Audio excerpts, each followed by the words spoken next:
우리가 나이가 들면 들수록 수면의 질이 굉장히 중요하죠. 우리가 만약 잠을 자지 않고 항상 깨어 있다면 우리 몸은 어떻게 될까요? 11일 24분 동안 안 자는 실험을 진행했대요. 그 뒤에 정신적이나 신체적인 문제를 경험했다고 하는데 이게 굉장히 마치 고문을 당하는 수준 그 이상의 고통이라고 회상하고 다시는 이런 실험을 하지 않겠다 이런 식으로 말했다고 하네요. 이 잠을 자는 동안 우리 몸은 하루 동안 쌓인 피로를 풀고 세포가 회복되고 우리 몸의 면역력도 강화돼요. 특히 우리가 깊은 잠에 들면 우리 몸에서 성장 호르몬이 분비가 되는데 이렇게 우리 신체에 중요한 잠, 이 수면의 기능 4가지 제가 바로 알려드릴게요.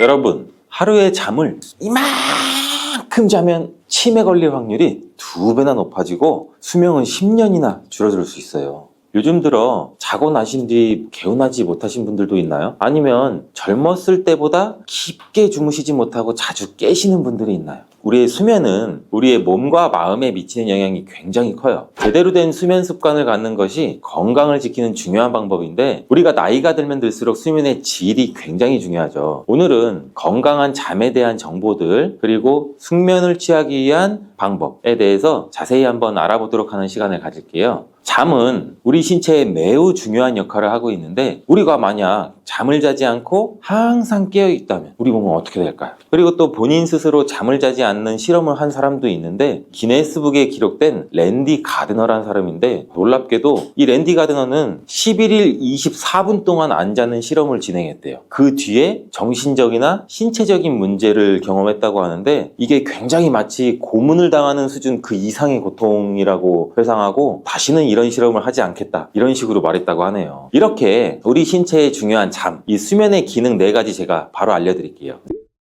수면의 기능 첫 번째는 우리 몸의 신체 회복과 우리 몸의 면역력에 대한 유지예요. 이 잠은 단순히 피곤을 풀기 위한 시간이 아니라는 점은 알고 계시나요? 이 잠을 자는 동안 우리 몸은 하루 동안 쌓인 피로를 풀고 세포가 회복되고 우리 몸의 면역력도 강화돼요. 특히 우리가 깊은 잠에 들면 우리 몸에서 성장 호르몬이 분비가 되는데 또 성장 호르몬은 성장기나 아기 때만 나오는 거 아니냐고 이렇게 생각하시는 분들도 많이 계시죠? 이 성장 호르몬은 성인이 돼서도 계속 나와요. 이 호르몬은 세포 재생을 촉진하고 근육 회복과 조직 복구에 굉장히 중요한 역할을 해요. 나이가 들면서는 이 부분이 조금 더 크게 비중을 차지하는 거죠. 특히 우리가 운동을 하신 뒤에는 우리 몸의 근육 조직이 손상이 되는데 이때 성장 호르몬이 분비돼서 또 근육의 회복을 도와요. 또 수면 중에는 이 심박수랑 혈압이 낮아져서 우리 몸의 심혈관계에 휴식도 주고 이로 인해서 신체 전반적인 회복이 또 촉진이 되죠. 또 수면 중에는 우리 몸의 면역세포인 T세포와 사이토카인이라는 물질이 활발히 분비가 되는데 이 세포들은 우리 몸에서 병원균이 들어오면은 싸우는 역할을 하죠. 우리 몸의 보호막 그리고 감염이나 질병에 대한 방어력도 증가시켜요. 따라서 우리가 충분한 수면을 취하지 않으면 우리 몸의 신체 회복이 느리고 면역력도 떨어지고 감염이나 질병에 쉽게 노출이 될 수 있다는 것 여러분 한번 기억해 두셔야 돼요. 두 번째는 정신 건강에 대한 영향을 줘요. 수면은 우리의 정신 건강에도 굉장히 중요한데 수면 중 우리의 뇌는 하루 동안 겪은 일들을 하나씩 정리하고 또 감정적으로도 안정된 상태를 유지하려고 해요. 만약에 우리가 잠을 충분히 자지 않으면 스트레스와 불안감이 쌓여서 정신적으로 굉장히 또 불안해질 수가 있고 불안정해질 수가 있어요. 또 이러한 수면 부족은 우울증이나 불안장애 같은 정신적인 문제를 일으킬 수가 있어요. 정기적인 수면은 우리 몸의 감정을 조절하고 마음의 평화를 유지하는데도 굉장히 중요한 요소 중에 하나예요. 자, 세 번째, 수면의 기능은 기억력과 학습 능력의 향상이에요. 우리 뇌는 잠을 잘 때 깨어있을 때 학습한 내용들을 하나씩 정리하고 그 기억을 강화하는 과정을 거친다는 것 알고 계시나요? 공부나 일을 할 때 밤에 충분히 잠을 자면 다음날 더 잘 기억하고 새로운 정보를 학습하고 밤을 새거나 충분한 수면을 이루지 못한 날은 자꾸 실수하고 어떤 것을 배웠는지 생각이 안 나는 이러한 경험들도 다들 있으실 거예요. 연구에 따르면 수면은 우리 뇌에서 정보를 처리하고 기억을 확실히 하는 중요한 역할을 한다고 하는데 잠을 자는 동안 뇌 신경 전달하는 세포가 있는데 그 시냅스 연결이 강화가 돼요. 이는 새로운 정보나 기술을 학습한 뒤에 우리가 그 정보를 장기 기억으로 전환하는 데 도움을 주는 역할을 하죠. 그래서 충분한 수면을 취하는 것은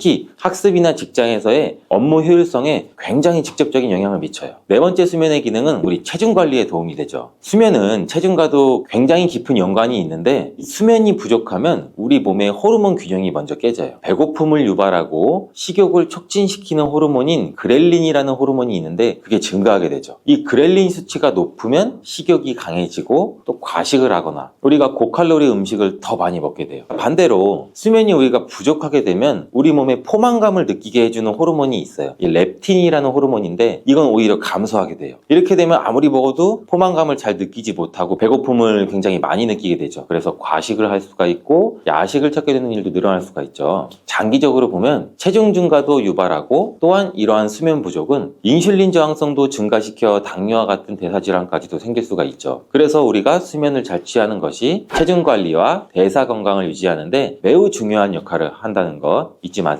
이렇게 우리 몸에 중요한 수면, 혹시 나이가 들수록 잠이 들어들고 또 깊은 잠을 못 자는 날이 많아진다고 생각되시는 분 있나요? 어른들이 나이가 들면 잠이 줄고 일찍 깬다고 하는 것, 이런 말씀도 많이 들어보셨잖아요. 사실 이 이야기에는 굉장히 여러 가지 많은 근거가 있는데 여러 가지 신체적, 생리적 변화들에 의해서 영향을 많이 받기 때문이에요. 노화가 진행되면 진행될수록 수면이 단축되는 이유, 제가 지금 바로 알려드릴게요. 나이가 들수록 수면이 줄어드는 이유 첫 번째는 우리 몸에 대한 호르몬 변화예요. 이 신체가 노화하게 되면 자연스럽게 호르몬에 대한 변화도 일어나는데 이러한 멜라토닌이라는 호르몬의 분비가 나이가 들면 줄어들기 시작하는데 이 멜라토닌은 쉽게 말해 수면을 유도하는 호르몬 중에 일종이에요. 나이가 많아질수록 그 분비가 자연스럽게 감소하는데 이렇게 멜라토닌이 부족하게 되면 우리가 밤에 잠들기도 힘들어지고 깊은 잠에 들기도 힘들어져요. 이로 인해서 수면 시간이 짧아지고 수면의 질도 떨어질 수가 있어요. 그래서 이 멜라토닌 성분 같은 경우 예전에는 우리가 직구로만 구매해서 드시던 게 우리나라에서도 이제는 처방전으로도 병원에 가서 살 수가 있어요. 또한 여성의 경우는 특히 폐경기 이후에 에스트로겐이나 프로게스테론 분비가 급격히 또 감소하게 되는데 여성분들 중 폐경 이후에 전보다 또 깊은 잠을 못 주무시는 경우도 굉장히 많으실 거예요. 이 여성 호르몬들은 수면에 영향을 미치는 굉장히 주요한 호르몬으로서 그 변화가 수면에 여러 가지 영향을 미치는데 에스트로겐은 수면의 질을 향상시켜주는 역할을 하고 프로게스테론은 진정 효과가 어느 정도 있어서 우리 몸의 이완과 수면 유도를 돕기도 해요. 하지만 여성분들이 폐경 이후에는 이 호르몬들이 급격히 감소하게 돼서 수면의 질이 떨어지거나 불면증이 발생할 수가 있을 가능성이 높아지죠. 또한 폐경기 여성은 갱년기 증상으로 인한 홍조, 발한, 불면증 이러한 같은 증상으로 인해서 수면이 방해될 수가 있고 결국 이러한 증상은 호르몬 불균형에 의해 나타난다는 것이죠. 두 번째 이유는 우리 몸의 생체 리듬의 변화예요. 우리의 생체 리듬은 24시간 주기로 돌아가면서 나이가 들수록 이 리듬이 자연스럽게 변하게 돼요. 특히 노년기에 접어들면 이른 아침에 일어나게 되는 경향이 되게 뚜렷해지고 저녁에는 또 일찍 졸린 경우가 굉장히 많아요. 이러한 생체 리듬의 변화로 인해서 밤 시간 동안의 수면 시간이 단축이 되거나 불규칙한 수면 패턴도 나타날 수가 있죠. 세 번째는 심리적인 요인의 작용 때문이에요. 요새 걱정이 있어서 잠을 못 이루시는 분들 있으시죠? 노화가 진행되면서 자연스럽게 삶의 변화랑 스트레스, 외로움 등의 심리적인 요인도 수면에 굉장히 영향을 많이 끼쳐요. 예를 들어 은퇴하신 뒤에 일상에 변화가 생기거나 가족과의 관계에서 또 문제가 있거나 변화가 있을 때 불안이나 스트레스가 많이 쌓일 수가 있죠. 이러한 심리적인 요인들이 수면에 방해가 돼서 잠을 자도 깊게 잘 자지 못하거나 자주 깨는 현상도 굉장히 많이 나타날 수가 있는 거죠. 혹시 불면증이 있을 분들도 굉장히 많으시죠? 이러한 불면증은 충분한 수면을 취할 수 없는 수면 장애로 일상적인 생활을 하는데 매우 큰 영향을 주게 돼요. 그 영향은 이 신체적이나 정신적인 상태에서 굉장히 크게 나타나는데 수면 장애로 발생하는 증상들에는 어떤 것이 있는지 제가 빠르게 알려드릴게요.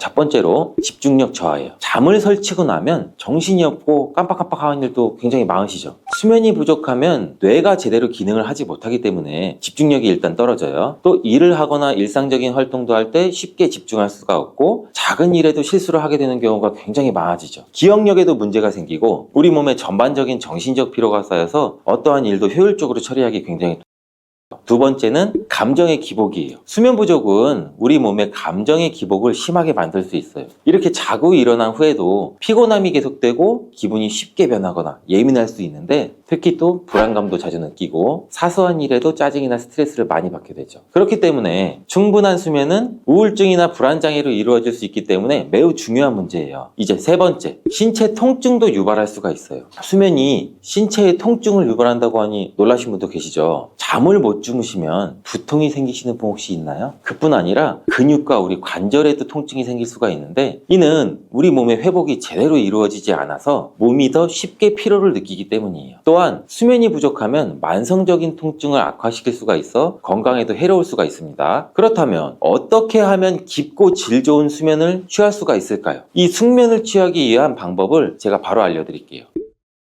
질 좋은 수면의 첫걸음은 바로 수면 환경 개선입니다. 이 수면 환경이 좋지 않으면 잠을 깊게 자는데 어려움을 주는데, 어떤 환경이 좋으며 어떤 환경을 만들어야 되는지 간단히 알려드릴게요. 그건 바로 침실은 어두운 환경이 가장 좋아요. 온도는 적당히 시원한 상태도 유지하는 게 좋고, 뜨끈뜨끈하게 몸을 지지면서 주무시는 분들 굉장히 많아요. 사실 이거는 수면 질에는 그다지 좋은 환경은 아니라고 해요. 또한 침대와 베개가 너무 딱딱하거나 몸에 맞지 않으면 안 되고, 우리 몸이 편안해야 몸이 잘 휴식을 할 수가 있죠. 또 소음도 많거나 너무 밝은 환경에서는 잠을 깊이 자기가 어렵다는 거 꼭 알아두세요. 두 번째는 깊은 수면을 위한 규칙적인 수면 패턴 유지입니다. 이 수면은 일정한 시간에 자고 일정한 시간에 일어나는 게 가장 좋아요. 규칙적인 생활이 우리 몸의 리듬을 만들어주고, 의사 선생님들도 항상 말씀하시는 얘기죠. 수면 또한 마찬가지인데, 그 이유는 자고 일어나는 시간이 계속 불규칙하게 되면 우리 몸의 생체 리듬이 깨져요. 그렇게 되면 수면의 질도 떨어지고, 그래서 매일 같은 시간에 자고 일어나도록 다 같이 노력해 보시는 게 어떤가요? 세 번째는 스마트폰 보지 않기예요. 자기 전까지 스마트폰을 보다가 주무시는 분은 굉장히 많을 거예요. 어떤 분은 소리를 작게 줄여놓고 스마트폰에서 나오는 소리를 들으면서 잠을 청하시는 분도 계실 텐데, 사실 이 스마트폰을 자기 전까지 시청하는 것은 깊은 수면에 도움을 주진 않아요. 이 스마트폰이나 전자기기에서 나오는 블루라이트는 멜라토닌의 분비를 방해해서 잠드는 시간을 늦추게 만드는데, 밝은 불빛을 보면 우리 뇌에서는 자연스럽게 잘 시간이라는 인지를 잘 못하게 돼요. 그래서 최소 잠자기 1시간 전은 스마트폰을 사용하지 않는 게 좋고, 대신 책을 읽거나 명상을 하거나 뭐 따뜻한 차를 마시는 등 마음을 편안하게 하는 그러한 활동들을 하는 게 수면을 도와준다는 거 기억해 주시기 바라요. 깊은 수면을 방해하는 최악의 습관 네 번째는 카페인과 술이에요. 커피가 잠을 이루지 못하게 하는 것은 다 알고 계실 거예요. 피곤하거나 졸음이 올 때 커피 한 잔씩 하고, 커피에 들어있는 카페인은 이 우리 몸에 각성 효과가 있어서 수면을 방해하는데, 질 좋은 수면을 취하고 싶으신 분들은 오후나 저녁에는 커피나 카페인이 든 음료를 가급적으로 피하시는 게 좋고, 자기 전에 술 한잔 하시는 분 많이들 계시죠. 술은 처음에는 이완작용으로 잠에 드는 것에 도움을 줄 수는 있어요. 실제로는 깊은 수면을 방해하게 돼요. 이 술이 체내에서 분해가 되면서 알코올 대사 부산물인 이 아세트알데히드가 생기는데, 이 물질은 체내에서 불쾌한 증상도 일으킬 수 있고 신경에도 영향을 미쳐요. 그래서 술을 마시고 난 뒤 주무시면 중간중간에 자기도 모르게 자주 깨는 증상을 보이시는 분들도 많으실 거예요. 다시 잠을 취하려고 해도 쉽게 잠이 안 들고 잠드는 텀도 길어지고, 잠을 단지 일어났는데 개운하지도 않고, 이제부터는 이 주무시기 전에 커피나 술보다는 카페인이 없는 따뜻한 차를, 아니면 따뜻한 물도 괜찮아요. 카페인이나 술은 우리 몸의 수면의 질을 낮춘다는 것은 꼭 기억해 주세요. 한 가지 더 덧붙이면, 잠들기 너무 힘드신 분들은 삶의 질이 떨어질 수밖에 없고, 삶의 질과 업무의 효율을 위해서는 웬만한 방법으로는 숙면을 취하기 어려우신 분들은 의사 선생님과 상담 후에 간단한 안정제나 수면제도 처방을 받으시는 것도 한 가지 방법 중에 하나예요. 이를 통해서 업무의 질이나 삶의 질을 좋게 나가는 것도 정말 중요한 방법인데, 이러한 방법 전에 다양한 식품의 도움도 한번 받으셨으면 좋겠는 부분이 있어서 제가 간단히 한번 소개해 드리도록 할게요. 2023년 기준에 우리나라 식약처 개별 인정형 원료 리스트 중에서 수면의 질과 수면 건강에 도움을 줄 수 있다는 원료가 한 5가지 정도 있어요. 첫 번째는 이 감태 추출물, 그리고 두 번째는 미강 주정 추출물, 세 번째는 유단백 가수 분해물이라고 해서 락티움 성분, 네 번째는 L글루탐산 발효 가바불만, 다섯 번째는 이제 아시아간다 추출물. 이렇게 현재는 수면에 도움을 주는 성분으로 이러한 성분을 넣어서 건강기능식품이 굉장히 많이 나와 있어요. 또 제가 여러 논문들을 보면서 외국에서는 라임과피 추출물이라는 식물 소재 성분도 나와 있는데, 이 수면에 도움을 주는 성분이 수면을 유도하는 기전도 굉장히 좋아 보였어요. 임상실험 대상 대조군 약을 일반 다른 식품의 성분으로 하지 않고 이 졸피뎀 성분으로 실험을 진행했던 것도 굉장히 인상이 깊었어요. 그래서 이 성분이 국내에 허가가 되면 제가 한번 소개시켜 드릴게요. 이러한 식품 원료가 들어간 건강기능식품은 상대적으로 당연히 처방약보다는 즉각적인 효과는 떨어질 수 있어요. 근데 부작용 또한 처방약보다는 당연히 적고 안전하죠. 그래서 수면으로 인한 불편함을 가지신 분들은 처방약을 선택하기 전에 생활습관, 패턴, 건강기능식품 등 상대적으로 부작용이 적고 안전한 방법을 먼저 해보시고 스스로의 관리도 먼저 한번 해보시고 나서 차후 방법을 선택하는 것을 추천을 드릴게요.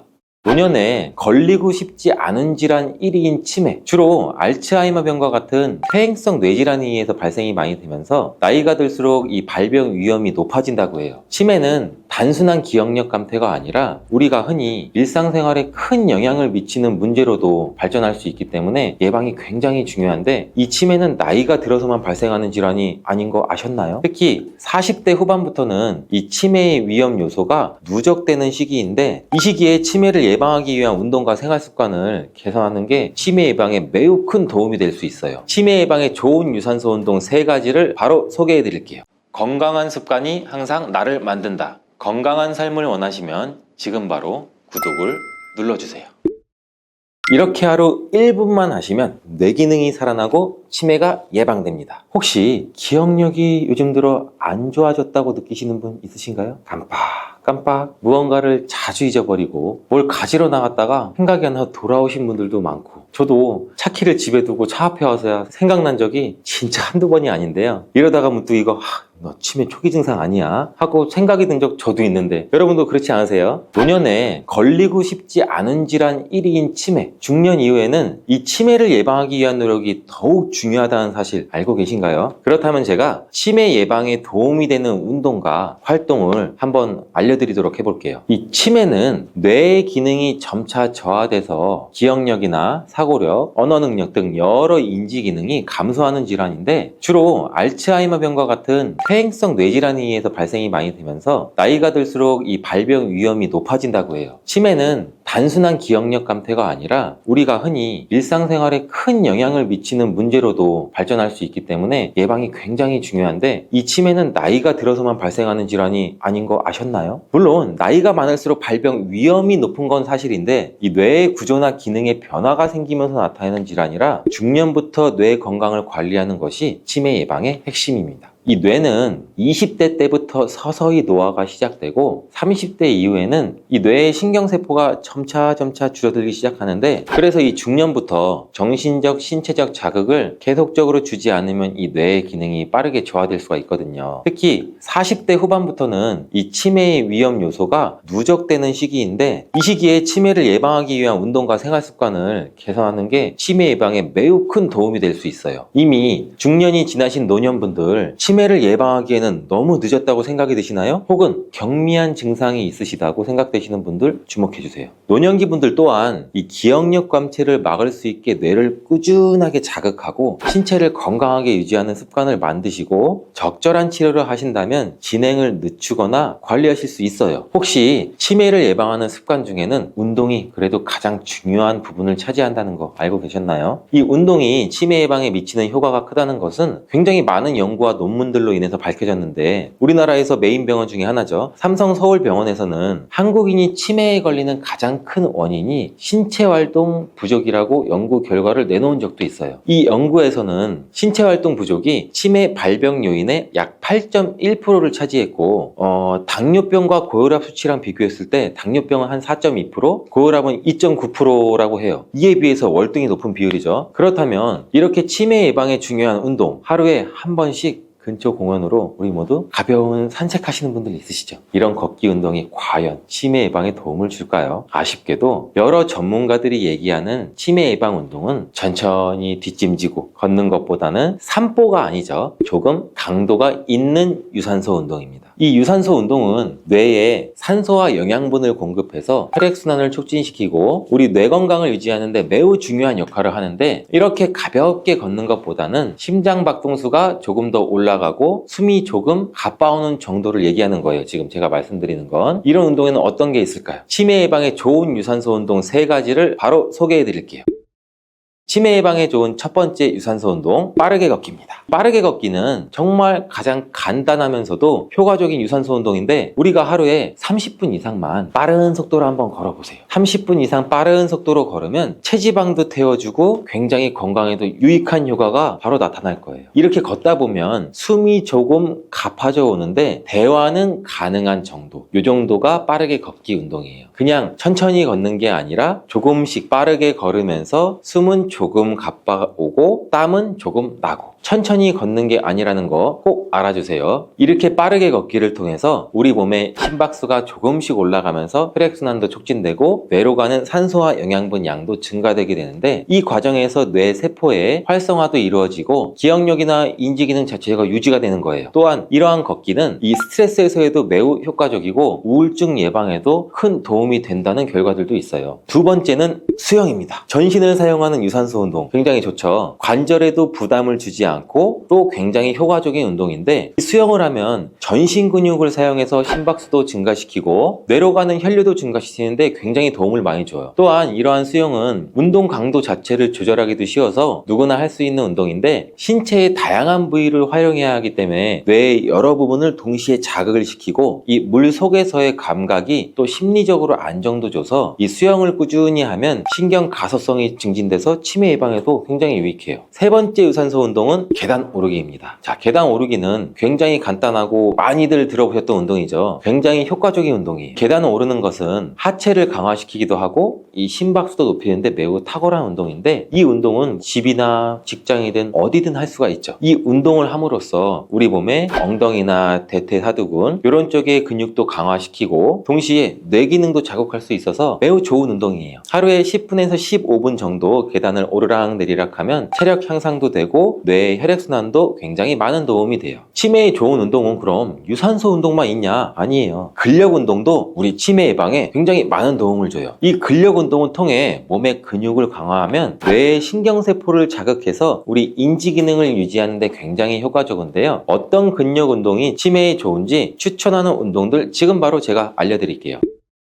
첫 번째로 근력 운동은 저항 밴드 운동이에요. 저항 밴드가 뭔지 생소하시는 분들도 계시죠. 근데 이 저항 밴드라는 건 주위 생활용품에서 쉽게 구매할 수가 있는 고무 탄성이 있는 밴드인데, 쉽게 말해 노란 고무줄이 굉장히 크고 두껍게 있다고 보시면 돼요. 이런 밴드도 가격도 부담스럽지도 않고 부피도 작고 가벼워서 실은 요가나 체조를 좋아하시는 분들은 집에 하나씩 가지고 있는데, 이 저항 밴드를 활용하면 근력 운동도 쉽게 할 수 있어요. 이 운동은 팔과 다리, 복부 다양한 부위를 운동할 수도 있고 또 관절에 무리도 가지 않으면서 근육을 강화할 수 있는데, 집에서도 이 밴드 하나면 간단히 할 수 있어 꾸준히 실천하기 굉장히 좋은 운동이에요. 이 저항 밴드를 이용한 운동은 정말 유튜브에서도 굉장히 많이 다양하게 나와 있으니까 찾아보면서 운동법을 익히시는 것도 굉장히 중요합니다. 하루 10분에서 15분 정도 이 저항 밴드를 이용한 운동을 하면 근육도 강화시키고 우리 뇌의 신경 연결도 자극할 수 있으니 꼭 한번 해보세요. 두 번째 추천하는 운동은 스쿼트입니다. 운동에 관심이 있으신 분들은 굉장히 많이 아시는 운동이죠. 아닌 분들도 한 번씩은 들어보신 적은 있으실 텐데, 스쿼트는 말 그대로 앉았다 일어났다예요. 이 스쿼트는 하체 운동으로 전신 운동의 기초가 되는 굉장히 중요한 운동인데, 이 스쿼트는 하체를 강화하는 대표적인 운동인데, 이 하체 근육을 강화함으로써 뇌와 신경 시스템의 활성화를 도와주게 돼요. 별다른 장비 없이도 할 수 있는 이러한 스쿼트는 이 본인의 체중을 이용해서 하체뿐 아니라 코어와 상체의 안정성도 강화할 수 있고, 이러한 운동을 할 때는 우리 뇌는 여러 근육과 신경망을 동시에 조정하게 돼요. 그래서 뇌의 신경 네트워크를 강화하는 효과도 있어요. 하지만 이렇게 좋은 스쿼트도 본인의 몸 상태, 관절 상태, 근육 상태에 따라서 하셔야 되는데, 처음 하시는 분들은 너무 무리하지 마시고 스쿼트도 자세가 굉장히 중요해요. 그 자세도 검색하시면은 굉장히 바른 자세도 많이 나와 있으니 꼭 바른 자세로 하루에 10회, 20회 본인의 상태에 맞게끔 늘려가면서 천천히 스쿼트를 실천하면 우리 하체 근육과 함께 체력 향상과 뇌기능 유지를 동시에 할 수 있습니다. 치매에 좋은 운동 이외에도 치매 예방을 위한 여러 가지 신체 활동들이 있는데, 바로 손운동, 균형운동, 글쓰기를 통해 우리 뇌를 자극하는 거예요. 어떻게 하는 거냐고요? 제가 지금 바로 말씀드릴게요. 첫 번째 활동은 손운동이에요. 손은 뇌와 밀접한 관계가 있는 부위인데 우리 애기들한테 하는 잼잼 있죠. 이 운동이 뇌 발달에 굉장히 좋은 영향을 준다는 거 들어보신 분들도 굉장히 많으실 거예요. 이렇게 우리가 손을 많이 사용하게 되면 이 뇌의 감각과 운동 기능을 자극할 수 있는데 쉽게 하실 수 있는 손 운동에는 예를 들어 뭐 그림 그리는 거, 또 뇌랑 같이 이렇게 할 수 있는 퍼즐 맞추기, 뜨개질, 바느질 굉장히 다양한 게 있죠. 손으로 하는 활동들은 뇌를 자극하고 인지 기능을 유지하는 데 굉장히 효과적이고 또한 이 손운동은 뇌의 신경회로를 활성화시켜서 뇌 기능을 개선하는 데 큰 도움이 돼요. 두 번째 활동은 균형 운동이에요. 이 균형을 잡는 운동은 낙상을 예방하고 신체의 협응력을 향상시키는 데 굉장히 효과적인데 특히 한 발로 서기, 태극권 같은 거고도 막 이런 식으로 한 발로 서서 하시죠. 이 태극권 같은 이런 운동들은 균형을 잡으면서 동시에 또 뇌도 자극해줘요. 이 균형 운동을 꾸준히 하면 우리 코어도 같이 기를 수도 있고 공간인식 능력도 향상되고 치매 예방뿐 아니라 낙상 예방에도 도움이 되므로 노년분들한테는 특히 더 필요한 운동이라는 거 꼭 기억해 주세요. 그리고 세 번째 활동은 글쓰기입니다. 이 글쓰기는 우리 뇌의 창의성, 기억력, 집중력을 자극하는데 매우 효과적인 활동인데요. 일기쓰기나 창작쓰기, 글쓰기 이런 걸 통해 우리 뇌의 신경회로를 활성화시키고 인지능력 또한 향상시킬 수 있어요. 또한 펜을 잡고 글을 쓰는 데는 손의 미세한 근육까지 조절해서 사용하게 되는데 이렇게 섬세한 영역의 근육을 사용하는 것은 우리 뇌의 여러 가지 부분들에 상호작용을 하게 돼서 매일 일정 시간을 할애해서 글을 쓰는 것은 뇌를 자극하는 굉장히 훌륭한 방법이에요. 혹시 일기나 글쓰기에 소질이 없으신 분들 있으신가요? 이런 분들은 좋아하는 시집이나 문구를 따라쓰기, 필사하는 것만으로도 뇌에 좋은 자극도 주고 우리 마음도 편안해지잖아요. 무엇을 써야 좋을지에 대한 걱정은 하시지 마세요. 자유롭게 쓰고 싶은 거 쓰시면 돼요. 이렇게 치매에 좋은 운동과 활동에 대해 알아봤는데 그렇다면 치매를 악화시키는 습관이 있다는 거 아시나요? 3살 뻘은 8까지 간다는 말 많이 들어보셨죠? 한번 버릇을 들여놓으면 고치기는 굉장히 힘들어요. 그래서 제가 매일 말씀드리죠. 좋은 습관을 가지는 게 가장 중요하다고. 치매의 안 좋은 습관 꼭 알아두고 반드시 피해야 합니다. 치매 발병을 가속화시키고 반드시 피해야 할 습관 뭐가 있는지 제가 지금 바로 알려드릴게요. 첫 번째 습관은 집 안에만 있기예요. 우리 집 안에서만 생활을 하면 신체와 정신이 모두 늙어요. 활발하게 자극을 받질 못해요. 외출하고 사회적인 교류를 하고 사회적인 활동을 하고 이런 것은 뇌를 자극하고 인지기능을 유지하는데 굉장히 중요한데요. 외부 환경에서 다양한 자극을 받으면서 활동하는 것이 우리 뇌의 건강을 유지하는데 굉장히 효과적이니 가급적이면 집에 있지 말고 자주 나가서 조금이라도 활동을 하시는 걸 추천을 드릴게요. 두 번째 습관은 가공 탄수화물 섭취예요. 빵, 떡, 과자, 국수 이렇게 가공된 탄수화물 음식은 혈당도 급격하게 올릴 뿐만 아니라 우리 몸의 염증 반응도 촉진시켜서 뇌 건강에 굉장히 부정적인 영향도 미쳐요. 특히 정제된 탄수화물이나 단순당을 자주 섭취하면 우리 뇌에 알츠하이머 병과 같은 질환을 유발할 수 있는데 이는 또 가공 탄수화물 식품들이 입에는 맛있죠. 근데 치매 예방을 위해서라면 이제부터는 꼭 몸에 좋은 과일, 채소, 통곡물 이러한 건강한 식사를 통해 우리 뇌를 보호하는 거 잊지 말고 실천해 주세요. 뇌졸중이란 우리 뇌에 혈액을 공급하는 혈관이 막히거나 터지면서 뇌에 손상이 발생되는 질환으로 이 혈관이 막히면 뇌경색, 또 혈관이 터지면 뇌출혈로 구분되는데 전 세계적으로 매년 약 1,500만 명 정도 환자가 발생되고 있고 2초마다 한 명의 사망자가 생기는 굉장히 무서운 질병 중 하나예요. 이 건강보험 심사평가원에 따르면 환자들이 뇌졸중 초기 증상을 보인 뒤 응급실에 도착하기까지 평균 13시간 44분 정도 걸렸고 환자 10명 중 6명이 이 골든타임을 놓치는 바람에 후유증을 막을 기회를 놓쳐버렸다고 해요. 대부분의 환자들이 이러한 뇌졸중의 전조 증상을 잘 몰랐거나 대수롭지 않게 넘겼기 때문인데 그렇다면 뇌졸중의 전조 증상에는 어떤 것들이 있는지 한번 볼까요? 건강한 습관이 항상 나를 만든다. 건강한 삶을 원하시면 지금 바로 구독을 눌러주세요.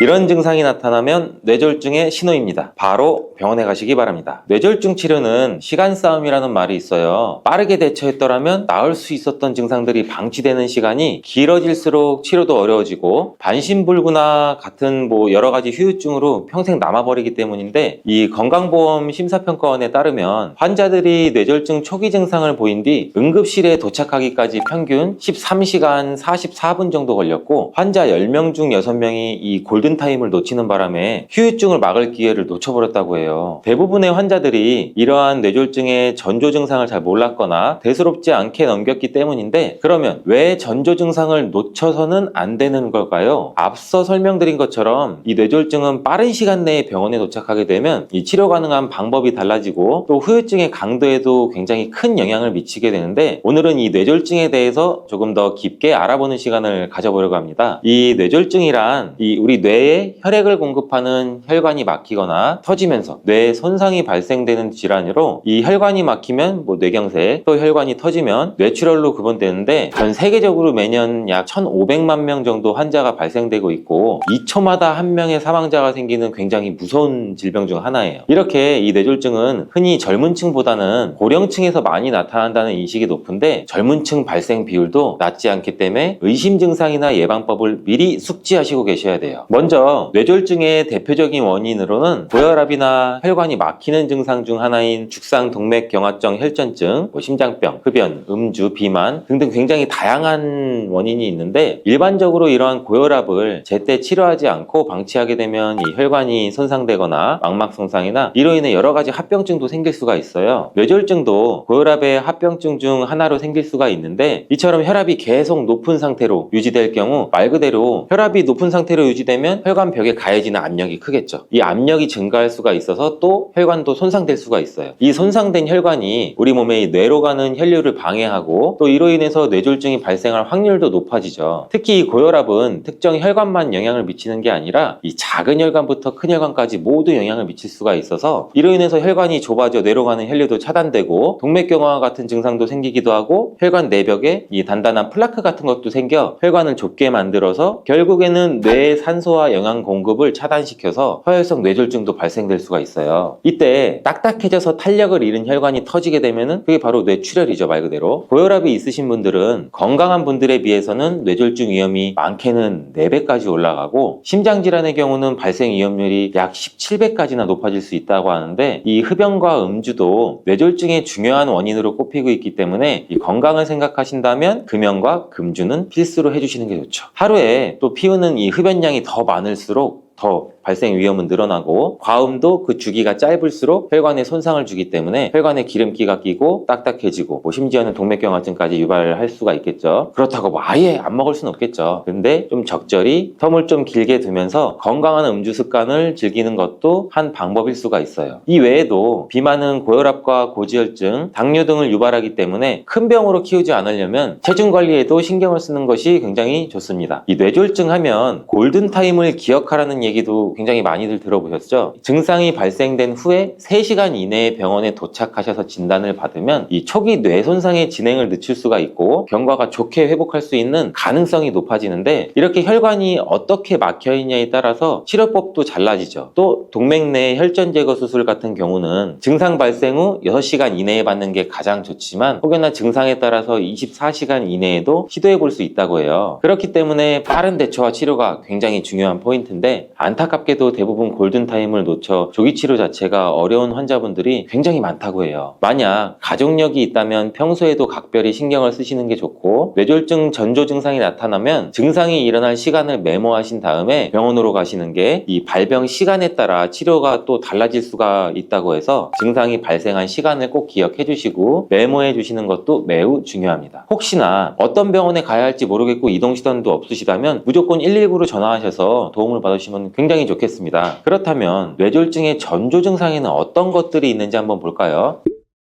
첫 번째는 반신마비 또는 이 안면마비예요. 뇌졸중 환자의 약 80% 이상 겪는 대표적인 증상으로, 예를 들면은 설거지를 하다가 갑자기 그릇을 놓친다던가, 길을 걷는데 갑자기 한쪽 다리에 힘이 풀려서 주저앉거나, 이런 증상이 이제 종종 발생이 되는데, 얼굴의 경우에는 이 어떤 표정을 지어도 어색해 보이고 삐뚤어 보이거나 대칭이 맞지 않는 그런 느낌 등을 받게 된다고 해요. 이러한 이유는 그 뇌의 특정 부분의 혈류 공급이 차단이 되거나 제한이 돼서 이 부분이 제대로 작동하지 않기 때문인데, 이 뇌는 신체의 여러 기능을 조절하는데 각각의 신체 부위는 뇌의 이 특정 영역과 연결되어 있어요. 그래서 뇌졸중이 일어나게 되면 혈액 공급 중 일부가 차단이 되기 때문에 뇌의 일부가 손상이 될 수도 있고, 그로 인해 운동이나 감각 기능에도 문제가 생길 수가 있죠. 즉 반신마비는 운동을 조절하는 뇌 부위의 일부가 손상됐을 때, 안면마비는 쉽게 안면 신경을 담당하는 영역이 손상됐을 때 발생한다고 볼 수 있는 거죠. 이 반신마비는 한쪽 팔과 다리의 감각이 사라지거나 힘이 빠져서 제대로 움직이기도 조금 힘들고 감각도 둔해지다 보니 통증이나 온도 차이를 느끼지 못할 수 있고, 또 물건을 짚거나 우리가 들어 올리는 것도 좀 힘들어져요. 안면마비는 마비가 발생한 쪽의 얼굴은 움직이지 않고 고정되기 때문에 얼굴이 웃으면 일그러져서 비대칭으로도 보일 수가 있고, 마비된 쪽의 입모양이 처지고 눈도 제대로 감기지 않거나 이 눈꺼풀도 처져서 눈을 완전히 감는 것도 힘들다고 하네요. 이런 증상들은 갑작스럽게도 나타나고 몇 초 몇 분 사이에 또 사라지기도 해서 증상이 사라지면 나 피곤해서 그런가? 이렇게 긴가민가 하면서 넘어가실 수도 있는데, 증상이 사라진다고 해서 결코 안심하지 마시고 이 증상이 조금이라도 반복되면 신속히 병원에 가서 진단을 받아보시는 게 좋습니다. 조기 치료가 후유증을 줄일 수 있는 지름길이라는 거 다들 알고 계시죠? 오늘 알려드리는 이 전조 증상들을 잘 기억하셔서 여러분의 건강을 지키셨으면 정말 좋겠습니다. 다음으로 뇌졸중 전조 증상 이 두 번째는 언어장애예요. 뇌는 이 언어를 처리하는데 중요한 두 가지 영역을 갖고 있는데, 뇌의 왼쪽 이 전두엽 쪽에 위치하고 있으면서 언어를 생성하고 이 말하는 능력을 담당하는 그 브로카 영역과 언어를 이해하고 이 왼쪽 측두엽 쪽에 위치한 베르니케 영역이라는 게 있어요. 이 뇌졸중은 주로 이 왼쪽 뇌가 영향을 받기 때문에 말하기, 이해하기, 우리가 읽고 쓰는 거 모두 조금씩 불편하고 어려워지는데, 이렇게 뇌졸중이 의심되면 대화를 계속 이어나가 보세요. 발음이 뭉개지면서 어눌해진다거나 같은 말을 반복하고 상대방 이야기를 잘 이해하지 못하고 평소와는 약간 다른 대화 패턴이 보일 거예요. 그리고 타 발음이 잘 안 되거나 아니면 간단한 문장을 소리내서 읽기도 어렵고 특정 단어가 잘 나오지 않는다면 살짝 뇌졸중을 의심해 보실만 해요. 평소에도 맘마랄라 가가 이 세 가지를 한번 기억해 주시고 발음 테스트를 수시로 해보시는 것도 좋아요. 발음이 계속 뭉개지거나 발음하기가 좀 힘든다면 병원에 가셔가지고 약간의 검사나 다른 이제 상담 같은 것도 받아보시는 것도 추천드립니다. 혹시 영화나 드라마에서 갑자기 하고서 이렇게 쓰러지는 거 많이들 보셨죠? 뒷목을 잡고 쓰러지는 장면을 많이 보셨는데, 실제로 뇌졸중은 증상이 조금 다른데 초기 신호를 잘 알아차리고 병원에 도움을 받는 게 굉장히 중요해요. 뇌졸중 전조 증상 이 세 번째는 어지럼증과 균형 감각 상실입니다. 이 특별한 이유 없이 갑자기 어지럽거나 균형을 잃게 된다면 이 뇌에 문제가 발생했을 가능성이 매우 높은데요. 순식간에 일어났다가 사라지기도 하는데 나 오늘 컨디션이 좀 안 좋은가? 어제 무리해서 그런가? 이런 생각도 많이 하실 수 있어요. 근데 갑작스러운 어지럼증은 뇌졸중의 원인 중 하나일 수도 있습니다. 우리 뇌에 손해가 손상되면서 균형을 조절하는 능력이 상실돼 나타나는 현상인데, 이 우리의 손해는 신체의 균형과 협응 그리고 자세 조정 이런 부분을 담당하고 있어요. 뇌졸중이 손해에 영향을 미치면 신체의 움직임을 조절하는 데 어려움이 생겨서 어지럼증이나 불안정한 걸음걸이, 자세 불안정, 동작이나 모션 같은 경우가 발생하는 건데, 평소와는 다르게 주변이 빙글빙글 돌면서 심한 어지럼증이 느껴지시거나 균형을 잘 잡지 못해 걸음에 불편함도 느끼고 또 몸을 바로 세우기 어렵다면 뇌졸중도 의심해 보시는 게 좋습니다. 근데 이렇다고 무조건 뇌졸중의 증상이 아니고 실은 귀에도 이상이 있을 수가 있고 원인 모를 메니에르병도 있을 수가 있는데, 다양한 질환 중에서 우리 몸에 이렇게 이상이 생기면은 우리 몸 자체에 이상이 있다는 신호기 때문에 계속 이 증상이 반복되면 병원에 가서 진단을 받아보는 게 좋습니다. 그렇다면 몇 초 몇 분 만에 우리의 건강을 위협하는 이러한 뇌졸중의 전조 증상에는 이것밖에 없을까요? 아니면 어떤 것들이 더 있을까요? 바로 시야장애와 두통이랑 구토입니다. 이러한 시야장애는 이 후두엽 시각 경로에는 뇌관이 손상되면서 정보 처리나 정보 전달에 문제가 발생하고 보이지 않는 것, 그리고 반맹이나 복시 이러한 증상이 나타나게 되는데, 이 뇌관은 시각을 처리하는 중요한 부분은 아니지만 이 시각 경로와 관련된 중요한 신경 핵들이 존재해요. 그래서 시야 결손은 특정 부분에서 갑자기 시야가 이쪽에서 사라지거나 흐릿하게 보이는 증상이고, 반맹이라는 거는 시야의 이 절반이 보이지 않거나 흐릿해지는 현상, 또 복시는 눈 근육이 조정이 잘 되지 않아서 이 시각 경로에 문제가 생겨 두 개의 이미지가 동시에 보이는 증상이에요. 혹시나 이 짧은 시간 안에 시야가 왜곡되거나 흐릿해지고 보이지 않게 될 경우에는 잠깐의 변화라고 생각하고 이를 무시하고 넘길 수는 있는데 뇌졸중의 전조 증상 중에 하나일 수도 있습니다. 합니다. 그래서 이 증상이 반복되면 역시나 병원에 방문해서 진단을 받아보시는 것도 좋은 방법입니다. 또 하나의 증상인 두통과 구토에 주목해주세요. 현대인들의 고질병 중에 하나가 바로 두통이죠. 그래서 두통으로는 어떻게 보면 쉽게 뇌졸중 전조 증상을 알아차리기가 좀 힘들다고 생각하시지만, 뇌가 손상된 상태에서의 통증은 일반적인 우리가 느끼는 두통과는 조금 다르게 극심한 통증이 나타난다고 해요. 머리가 깨질 듯한 두통이 발생하고 사라지는 게 반복이 된다면 이것 또한 뇌졸중의 심각한 증상일 수가 있어요. 일반 두통인 증상이랑 다른 쪽의 원인으로 인해서 느끼는 두통은 좀 차이가 있어서 그런 것들은 잘 구분해 주시면 좋겠습니다. 이 뇌졸중은 뇌 일부의 혈류가 차단되거나 감소하는 상황이라고 말씀드렸죠. 이 혈액이 공급이 중단되면서 뇌 조직도 손상이 되거나 혈관이 터지고 출혈이 발생하고, 이로 인해 혈관 내압이 증가해서 참을 수 없는 두통과 구통도 같이 동반한다고 해요. 혹시나 가족이 뇌졸중 증상을 나타낸다면 즉시 지조하지 마시고 119에 연락한 다음에 우선 환자를 편안하게 안정시키고, 혹시나 의식이 없을 경우